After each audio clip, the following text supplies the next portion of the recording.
حضرات، آج ایک ایسے اہم موضوع کی طرف آپ حضرات کا دھیان لے جانا چاہوں گا جو ہماری کامیابی اور ناکامی کے اعتبار سے بڑا اہم ہے۔ وہ یہ ہے کہ دنیا میں ہر نبی کی امت میں نبی کے چلے جانے کے بعد ایک لمبے وقفے کے بعد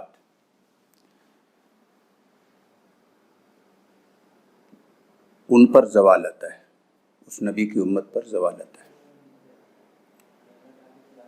تو نجات آخرت جس کا دار و مدار عمل صالح ہے، اس کا راز ہر نبی کی زوال یافتہ قوم نے بے عملی میں تلاش کر لیا۔ بے بنیاد نجات کی توقعات قائم کر لینا، جس کو سورہ بقرہ میں اللہ نے امانی کہا، بے بنیاد توقعات۔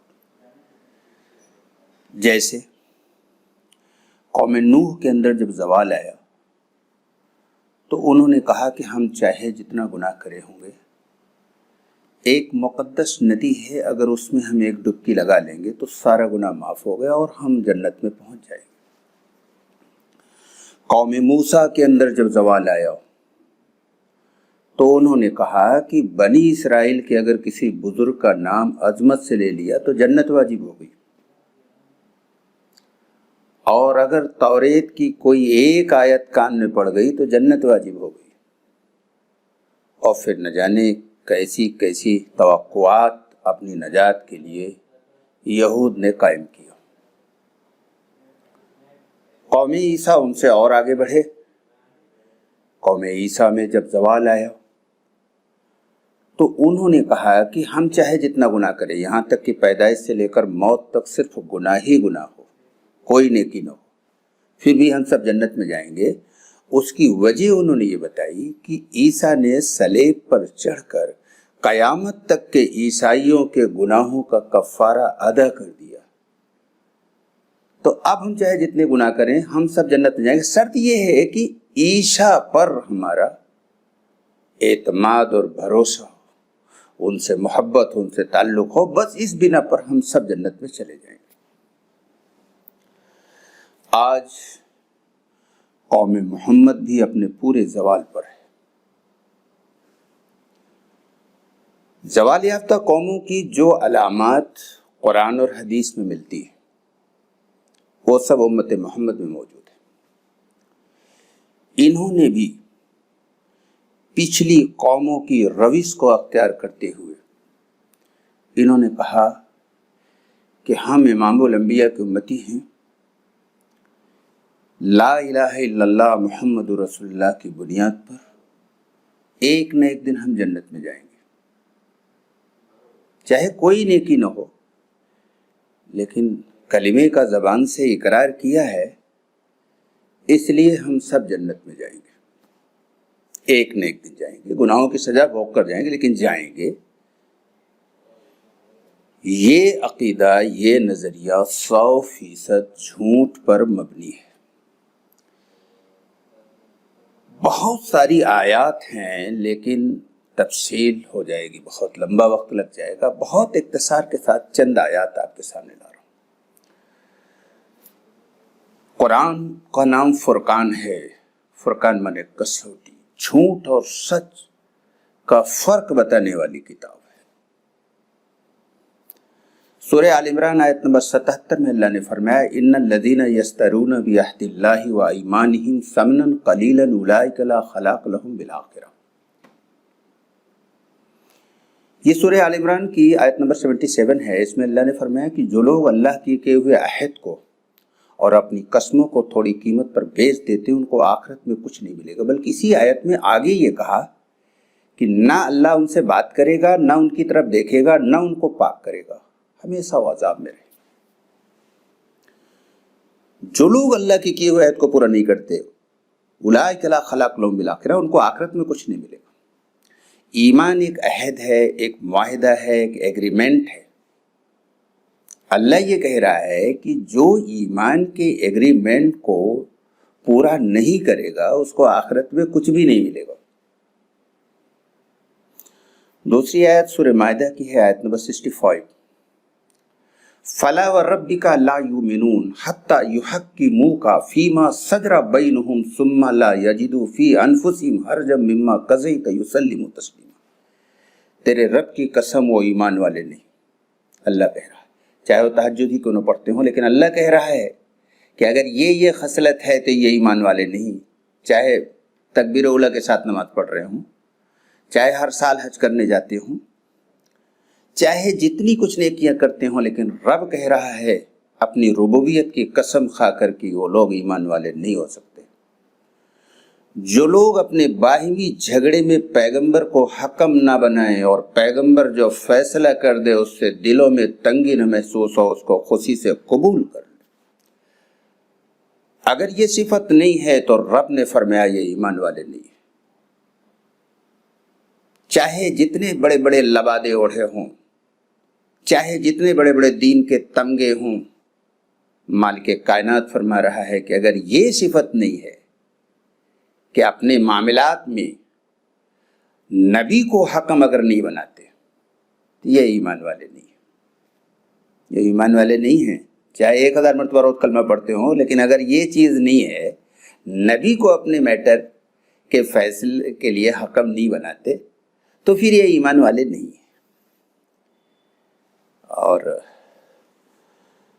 سورہ مائدہ آیت نمبر 44 میں، 45 میں اور 47 میں ایک ہی بات 3 بار کہی۔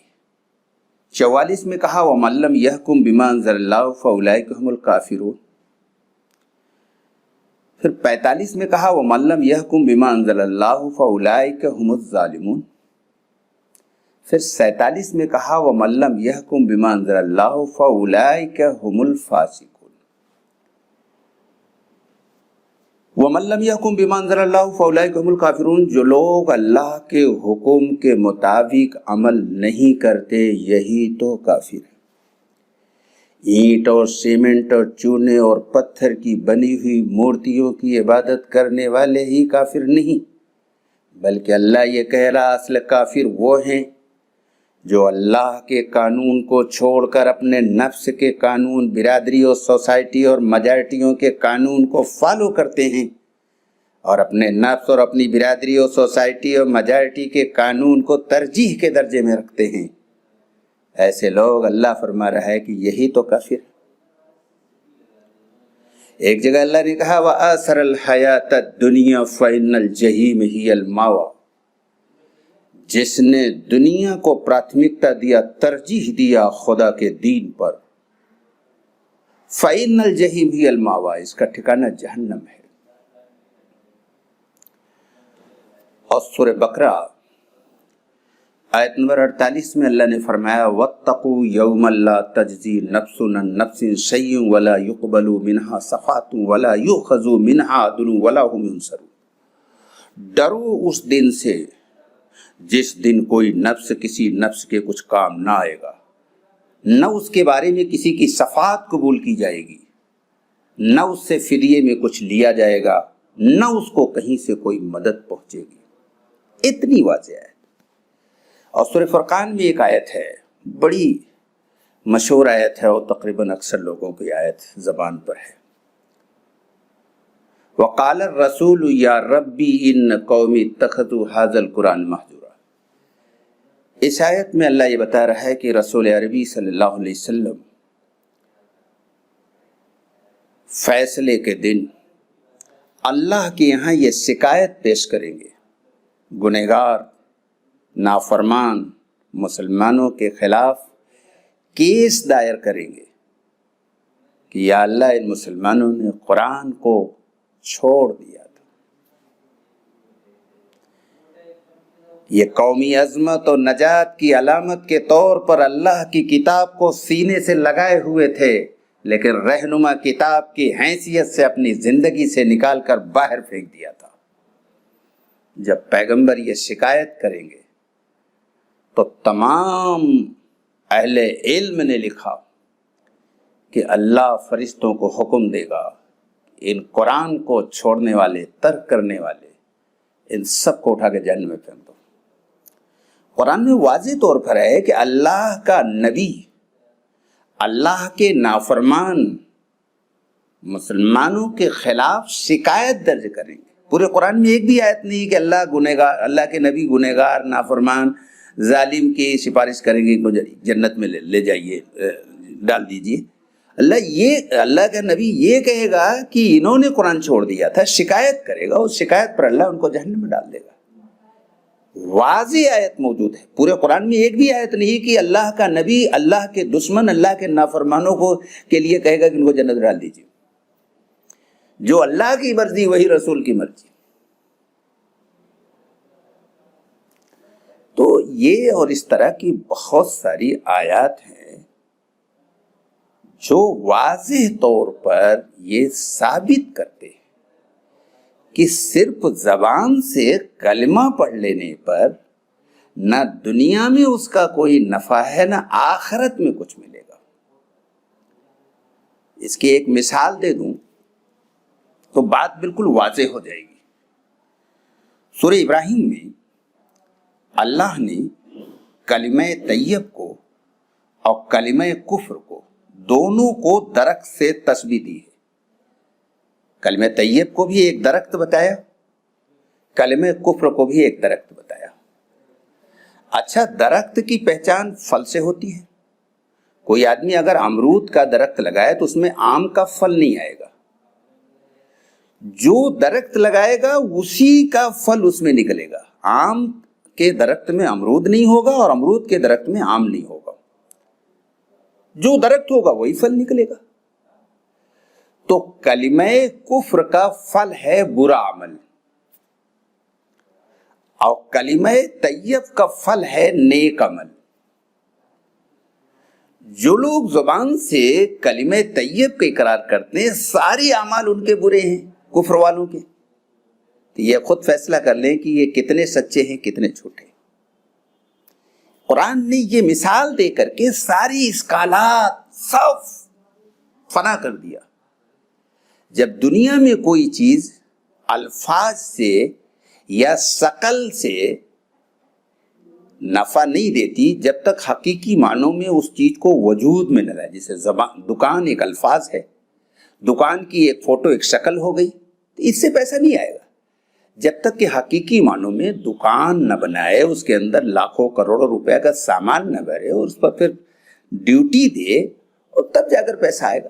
خالی دکان زبان سے کہنے سے نفع نہیں ہوگا، دکان کی کوئی اچھی سے فوٹو بنا لے اس سے نفع نہیں ہوگا۔ تو یہ فطری بات ہے۔ تو پورا اسلام فطرت پر ہے۔ الفاظ سے کلمہ پڑھ لینا، اس سے جنت کے پورے قرآن میں کہیں بھی اللہ نے صرف کلمے کی بنیاد پر جنت کا وعدہ نہیں کیا۔ وَعَامِلُوا الصَّالِحَاتِ وَعَامِلُوا الصَّالِحَاتِ بھرا پڑا ہے۔ سورہ بقرہ میں ایک جگہ کہا جو لوگ گناہوں میں گر گئے ہمیشہ کے لیے جنت میں جائیں گے، اور جو لوگ ایمان لائے اور نیک عمل کیے یہ لوگ ہیں جنت میں ہمیشہ رہنے والے۔ بالکل صاف واضح بتا دیا۔ میں ایک اور آیت لا رہا ہوں کہ اس کے بعد تو کوئی گنجائش نہیں بچتی۔ اللہ نے قسم کھا کر کے جنت میں جانے کی 4 شرطیں بتائی کہ جس کو جنت میں جانا ہے یہ 4 شرطیں میری پوری کرے۔ قسم کھا کے کہا اللہ نے، اور جو ان 4 شرطوں کو پورا نہیں کرے گا اس کا مطلب یہ ہے کہ جنت میں نہیں پہنچ پائے گا۔ فرمایا الا الذین آمنوا وعملوا الصالحات وتواصوا بالحق وتواصوا بالصبر۔ جو ایمان لائے، نیک عمل کرے، چونکہ ایمان کا درخت ہی نیک عمل ہے، وہ ایمان کا پھل ہی نیک عمل ہے۔ کوئی ایمان کا دعویٰ کرے زبان سے جھوٹا اور اعمال اس کے برے ہوں تو یہ دعویٰ جھوٹا ہے۔ اگر ایمان کا دعویٰ کر رہا ہے تو یقینی ہے کہ اگر سچ میں وہ دل سے یہ بات دعویٰ کر رہا ہے تو اس کے اعمال اچھے ہوں گے۔ یہ اس کی پہچان بتائی۔ تو اللہ نے فرمایا کہ جو ایمان لائے اور نیک عمل کرے۔ ظاہر بات ہے جو ایمان کے لانے میں سچا ہوگا جب ہی نیک عمل ہوگا، اور اگر جھوٹا ہوگا تو نیک عمل نہیں۔ تو اللہ نے کہا جو ایمان لائے اور نیک عمل کرے، فوراً ایمان کے بعد نیک عمل کرے۔ پورے قرآن میں بھرا پڑا آمنوا وعملوا الصالحات۔ تو اللہ نے کہا جو ایمان لائے اور نیک عمل کرے اور حق بات کی نصیحت کرے اور صبر کی تلقین کرے۔ یہ جنت میں جانے کی کم سے کم درجے کی شرط ہے. یہ اعلیٰ درجے کی بات نہیں کہ اعلیٰ درجے کے لوگ وہ ہیں جو ایمان لائے، نیک عمل کریں، اس کی دعوت دیں اور صبر کی تلقین کریں. یہ کم سے کم درجے کی بات ہے، یہ مقربین کی بات نہیں. یہ کم سے کم درجے کی شرط اللہ نے رکھی کہ یہ 4 کام جو لوگ کریں گے وہی جنت میں جائیں گے. اس کے بعد تو کوئی اشکال باقی نہیں رہ جاتا. پھر یہ مسلمان جو آج میٹھی نیند سویا ہوا ہے کہ ہم کلمہ لا الہ الا اللہ محمد رسول اللہ زبان سے پڑھ چکے ہیں، اس بنیاد پر جنت میں جائیں گے، تو آپ پڑوسی کا حق ادا کرنے کی کیا ضرورت ہے؟ دودھ میں پانی ملانے سے بچنے کی کیا ضرورت ہے؟ اب معاملات کو ٹھیک رکھنے کی کیا ضرورت ہے؟ اب حسن سلوک کی کیا ضرورت ہے؟ اب تقوی کی کیا ضرورت ہے؟ کلمہ تو پڑھ ہی لیے، بہت ہوگا کچھ دن سزا بھوگ کر پھر جنت پہنچ جائیں گے. یہ وہ جھوٹا عقیدہ ہے جو پوری دنیا کے مسلمانوں کو میٹھی نیند سلائے ہوئے، ایک دم سویا ہوا ہے، کوئی احساس نہیں، کوئی فکر نہیں. اگر یہ بات ہوتی تو فاروق اعظم جن کے رائے پر تقریباً میں اس وقت ایک دم بہت کنفرم تو نہیں ہے لیکن تقریباً 22 مرتبہ حضرت عمر رضی اللہ تعالیٰ عنہ کی رائے پر قرآن نازل ہوا، وہ عمر جن کے بارے میں فرمایا کہ اگر نبوت کا سلسلہ ختم نہ ہوتا تو ان کو نبی بنایا جاتا، وہ عمر جو اسرہ مبشرہ یعنی وہ 10 صحابی جن کو دنیا میں ہی حضور نے جنتی ہونے کی خبر دی اس میں. لیکن واقعات میں آتا ہے کہ ایک دن پسینہ پسینہ ہیں اور بہت ہی خوف زدہ ابو حذیفہ رضی اللہ تعالیٰ عنہ کے پاس گئے. یہ رسول اکرم صلی اللہ علیہ وسلم کے رازدار تھے. اللہ کے رسول نے ان کو منافقین کی فہرست پوری بتائی تھی اور کچھ چیزیں تھی، یہ اس لیے حضور کے رازدار کہے جاتے تھے. حضرت عمر گئے اور کہا کہ حذیفہ میں تم سے یہ تو نہیں کہتا کہ تم رسول عربی کے راز کو ہمیں بتا دو، لیکن میں صرف اتنا جاننا چاہتا ہوں، صرف اتنا بتا دو کہ منافقین کی لسٹ میں عمر کا نام تو نہیں ہے.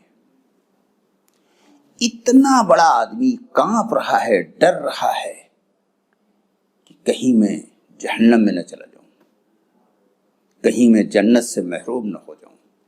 ایک بار فرماتے کاش میں کسی درخت کا پتا ہوتا تو مجھ سے حساب کتاب نہ ہوتا. یہ ہے خوف کا عالم. اگر اتنے آسان ہوتا کہ صرف زبان سے کلمہ پڑھ لینے سے آدمی ایک نہ جنت چلا جائے گا تو فاروق اعظم سے زیادہ دین کو کون سمجھتا؟ پھر اتنا کانپنے کی، ڈرنے کی، بے چین ہونے کی، پریشان ہونے کی، پسینہ پسینہ ہونے کی ضرورت کیا تھی؟ اور دراصل میں یہ اس طرح کی بے بنیاد نجات آخرت کی توقعات اس لیے قائم کر لی جاتی ہے کہ جب کوئی قوم اللہ کی کتاب سے کٹ جاتی ہے، اللہ کی کتاب سے رہنمائی لینا بند کر دیتی ہے، اپنے کسی مخصوص آدمی کی رائے پر بغیر سوچے سمجھے چلنا شروع کر دیتا ہے، جبھی اس طرح کی خرابیاں پیدا ہوتی.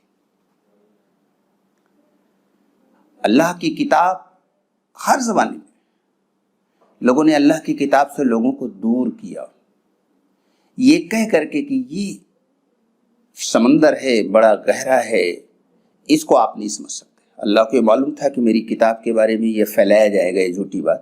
اس لیے اللہ نے سورہ قمر میں تقریباً 5 بار ایک ہی آیت لایا. 17 نمبر پہ کہا وَلَقَدْ يَسَّرْنَا الْقُرْآنَ لِلذِّكْرِ فَهَلْ مِن مُدَّكِرٍ. ہم نے قرآن کو آسان کیا انسانوں کی نصیحت کے لیے. اللہ کہے قرآن آسان اور ہمارے کچھ لوگ کہیں مشکل، کون سچا؟ اس کا پریکٹیکل پروف یہ ہے کہ آج یورپ میں اور دیگر بہت سارے ملکوں میں جو لوگ ایمان کی طرف آ رہے ہیں، سعد و نادر کو چھوڑ کر باقی سب کا حال یہ ہے کہ وہ اللہ کی کتاب کو پڑھتے ہیں، اس کے بعد ایمان لاتے ہیں۔ جو قرآن کا ایک معجزہ قیامت تک کے لیے ہے، جو قرآن کو پہلے پیج سے آخری پیج تک سمجھ لے گا، وہ قرآن کے خلاف نہیں جی پائے گا۔ سچ ہے کہ اچھی نیت کے ساتھ پڑھے، ہدایت کی نیت سے پڑھے تو قرآن کو ہو جائے گا۔